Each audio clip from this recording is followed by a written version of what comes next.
आज की कहानी है घोंचूराम मोचूराम दो कामचोर दोस्त। एक गांव में घोंचूराम मोचूराम नाम के दो मित्र रहते थे। घोंचूराम बहुत उस्ताद था, किंतु मोचूराम भी उससे कुछ कम नहीं। वह भी उस्तादों का उस्ताद था। एक दिन दोनों ने तय किया कि गांव से दूर जाकर कहीं नौकरी की जाए और दोनों नौकरी की तलाश में निकल पड़े। दोनों ने आपस में तय कर लिया कि एक ही जगह नौकरी करेंगे, इकट्ठे रहेंगे और जो मिलेगा उसे आधा आधा बांट लेंगे।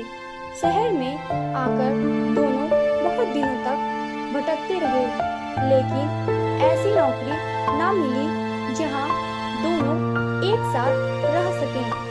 अंत में वे हारे थके एक बुढ़िया के पास पहुंचे और अपनी परेशानी का हाल सुनाया। बुढ़िया बोली, मेरे पास एक गाय है, उसके लिए मुझे दो नौकरों की जरूरत है। तुम लोग चाहो तो मेरे पास नौकरी कर सकते हो। यह सुनकर दोनों बहुत प्रसन्न हुए और बुढ़िया के पास नौकरी करना स्वीकार कर लिया। बुढ़िया बोली, देखो, एक आदमी दिन की नौकरी करेगा और दूसरा रात की। दिन वाला जंगल में गाय को चराने ले जाएगा और रात वाले का काम यह है कि वह गाय के गोबर को नीचे नहीं गिरने देगा, साथ ही गोबर की सफाई भी करेगा। दोनों ने बुढ़िया की बात मान ली। घोंचूराम ने दिन का काम संभाल लिया और रात भर ड्यूटी देने के लिए मोचूराम तैयार हो गया। शाम होते ही मोचूराम गौशाला के कमरे में घुस गया। गाय बार बार गोबर करती, वह तसले में उसे थाम लेता। रात भर वह तसला लेकर गाय के पीछे पीछे घूमता रहा।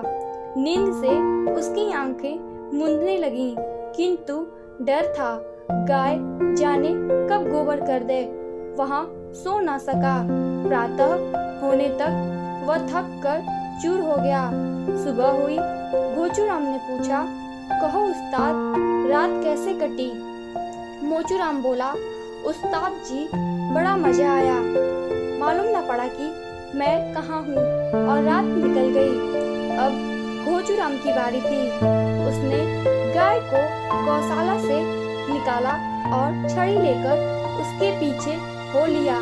देखते देखते गाय खेत खलिहानों को लांघती हुई दूर निकल गई। वह पल भर कहीं रुकती नहीं थी। रास्ते में खेतों को चरती हुई आगे ही बढ़ती जाती थी। घोंचूराम उसके पीछे दौड़ता हुआ हाँफ गया। उसका पसीना छूट गया। रास्ते में लोगों का नुकसान होने के कारण कई जगह उसकी पिटाई भी हो गई।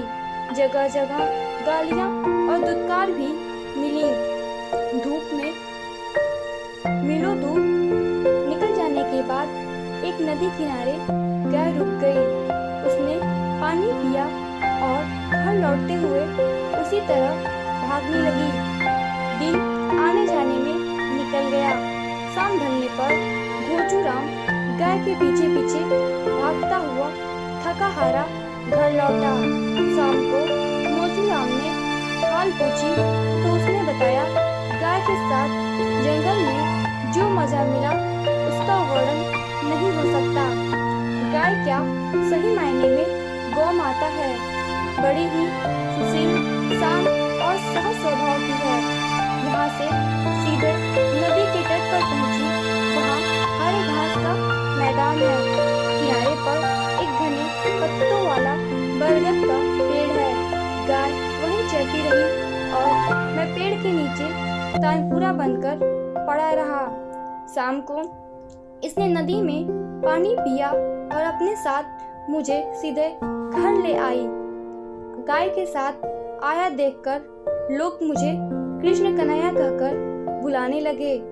वह क्या बात है। मोचूराम मन ही मन तड़प उठा और बोला, उस्ताद जी, एक दिन मुझे भी मौका दो। मैं भी नदी के किनारे उस हरे भरे मैदान को देखना चाहता हूँ।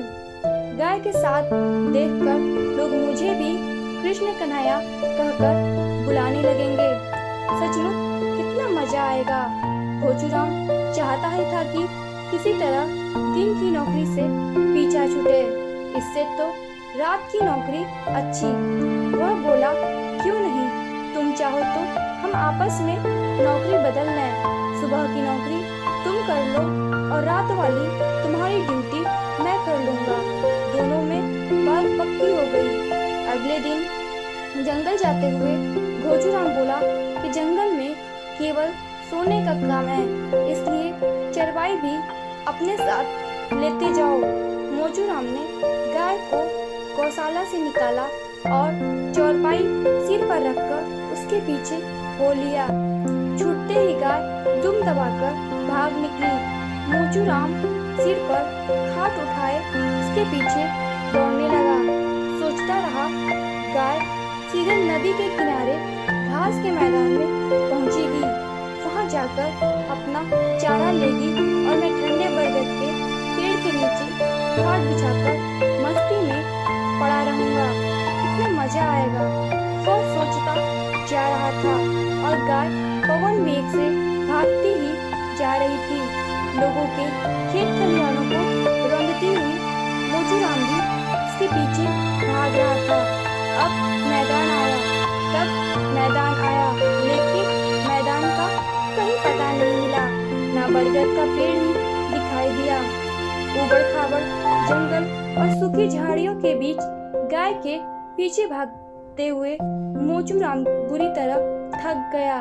दोपहर के बाद नदी के तट पर पहुंचकर गाय ने पानी पिया और उसी रफ्तार में वापस घर की तरफ भाग आई। शाम तक अपना उदास चेहरा लिए मोचूराम भी घर आ पहुंचा। वह क्रोध से जला जा रहा था, किंतु भोचूराम मन ही मन मुस्कुरा रहा था। अगली सुबह रात की ड्यूटी देने के बाद भोचूराम गौशाला से निकला तो उसकी आंखें सूजी हुई थी, बदन थक कर चूर हो गया था। दोनों ने मिलकर सलाह की और अगले ही दिन नौकरी छोड़कर भाग निकले। दोस्तों, आपको ये कहानी कैसी लगी? नीचे कमेंट करके हमें जरूर बताएं। अगर आपको यह कहानी पसंद आई तो इस चैनल को लाइक और सब्सक्राइब जरूर करें। धन्यवाद।